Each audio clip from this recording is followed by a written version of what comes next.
Et voilà notre jour 9, notre fenêtre numéro 9. Alors allons-y pour l'ouverture de cette journée numéro 9. Alors je vais accrocher ça pour éviter que tout s'ouvre. On est prêt, on peut y aller? C'est parti.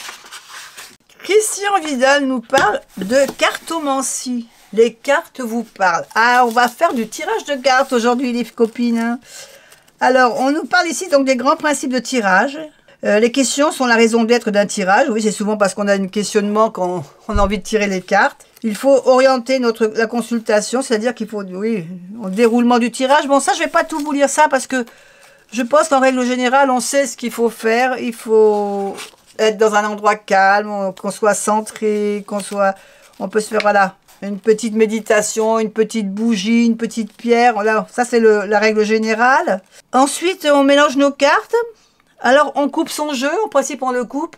Il y en a qui n'aiment pas, qui coupent pas leur jeu, qui mélangent leur jeu, qui tirent une carte comme ça. Chacun, moi je dis ça, chacun voit sa façon de faire. Hein. Votre façon de faire sera la bonne, pour moi, en ce qui me concerne. On implique, si on fait le tirage pour quelqu'un, ben, on essaye de l'impliquer en lui faisant tirer des cartes, ses cartes lui-même. Alors, il y a le tirage à 2 cartes, le tirage à 3 cartes. Ça, je pense que tout le monde, plus ou moins, ceux qui me suivent, c'est que vous tirez déjà les cartes. Donc, vous savez déjà les tirages à 2 cartes, les tirages à 1 carte, les tirages à 3 cartes. Vous connaissez à peu près. Et aujourd'hui, on va parler de la croix celtique. Alors, c'est la croix celtique et elle est assez imposante, celle-ci. Et bien, je vais vous dire un peu... Voilà, on va rentrer dans le détail de cette croix celtique.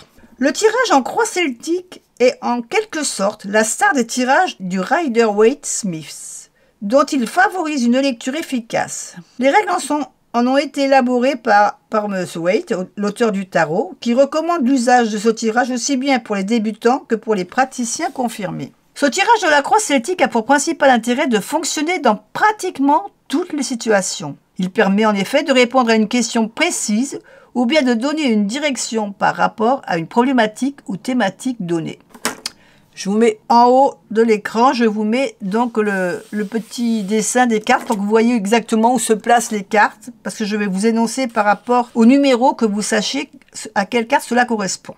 Le déroulement du tirage en croix celtique. Énoncé de la question. Le consultant pose sa question. Le tarologue la reformule si besoin pour orienter correctement le tirage. Le tarologue bat le jeu, le tas des 78 arcanes, et ensuite dispose face cachée devant le consultant, mais à l'endroit par rapport à lui. Donc, une fois qu'on a fait choisir les cartes au consultant, qu'on les a disposées dans l'ordre que vous voyez au-dessus, on va interpréter la première carte qui est placée au centre. Elle désigne le consultant dans la situation présente, ainsi que sa problématique ou ses préoccupations. Donc, en gros, la première carte, c'est l'état d'esprit du consultant par rapport à sa question. La deuxième carte, posée en travers de la première, toujours face cachée, représente l'environnement ou le défi auquel le consultant est confronté.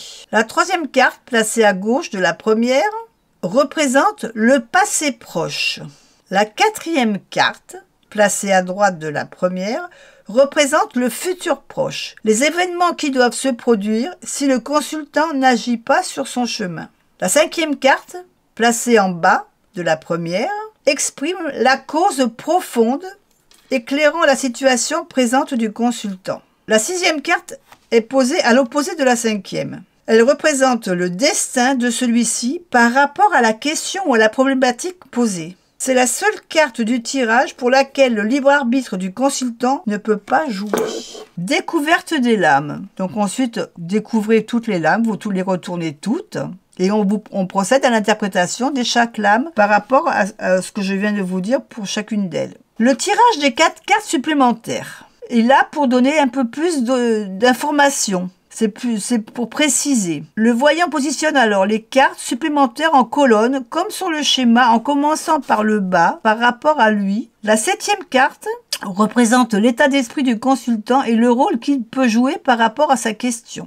La 8e carte renseigne sur le rôle de l'environnement du consultant qu'il peut jouer par rapport à la question posée. Dans le domaine de l'amour, cette carte peut désigner la personne aimée par le consultant. Dans le domaine professionnel, cette carte peut désigner un patron, un responsable, des collègues, des travails, etc. La 9e carte représente les déceptions, les attentes possibles du consultant. La 10e carte propose les actions à mener à court terme. Voilà, vous pouvez maintenant réaliser vos prochains tirages. Quelles questions allez-vous poser? Une direction pour la nouvelle année? Une interrogation sur votre avenir sentimental, professionnel ou amical? Allez, à vos cartes et je vous dis à demain.